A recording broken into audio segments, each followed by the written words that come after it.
뉴스입니다. 미국, 일본, 독일 등 주요 7개국 G7이 글로벌 법인세 최저세율을 15%로 설정하는 등 다국적 기업에 대한 세금 감면을 제한하는 방안에 합의했습니다. 세계 각국이 다국적 기업 유치를 위해 수십 년간 벌여온 법인세 인하 경쟁에 마침표를 찍기로 한 것입니다. 해외 사업장을 둔 한국 대기업은 세 부담이 늘어날 가능성이 커졌습니다.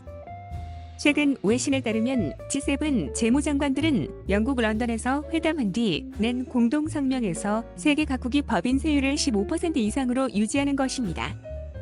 다국적 기업이 사업을 하는 나라의 초과이익, 즉 이익 10% 초과분 중 20% 이상을 세금으로 내도록 하는 방안을 지지한다고 밝혔습니다. 이번 G7 합의는 각국의 법인세 인하 경쟁을 제한하고 정부 세수를 늘리기 위한 조치입니다.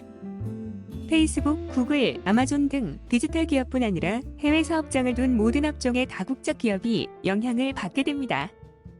법인세 인상을 추진하는 미국이 기업 이탈을 막기 위해 글로벌 법인세 최저 세율 도입 등을 적극 추진했습니다. 코로나19 대처 과정에서 재정이 악화된 각국의 세수 확보 필요성이 커진 점도 합의 도출에 영향을 미쳤습니다. 제닛 옐런 미 재무장관은 이번 합의가 기업의 공평한 경쟁의 장을 마련하고 세계 경제가 번성하도록 하는 데 기여할 것이라고 말했습니다. 올라프 숄츠 독일 재무장관은 기업들이 더는 불투명한 조세 구조를 가진 나라로 이익을 교묘하게 옮기는 방식으로 납세 의무를 피할 수 없을 것이라고 했습니다. 주요 7개국 G7 합의가 국제 조세 체계로 확정되기까지는 난관이 적지 않습니다. 당장 주요 20개국 G20을 포함해 글로벌 법인세 협상에 참여하고 있는 135개국의 동의를 끌어내기가 쉽지 않습니다. 실제 12.5%의 낮은 법인세율을 무기로 다국적 기업의 본사를 대거 유치하며 성장해온 아일랜드는 법인세율을 15% 이상으로 올리는 데 부정적입니다. 과세를 어떻게 할지도 논란입니다.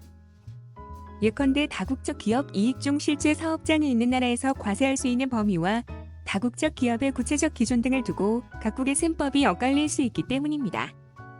이에 따라 다음 달 9에서 10일 이탈리아에서 열리는 G20 재무장관 회의가 새로운 국제 조세 체계 마련을 위한 분수령이 될 전망입니다.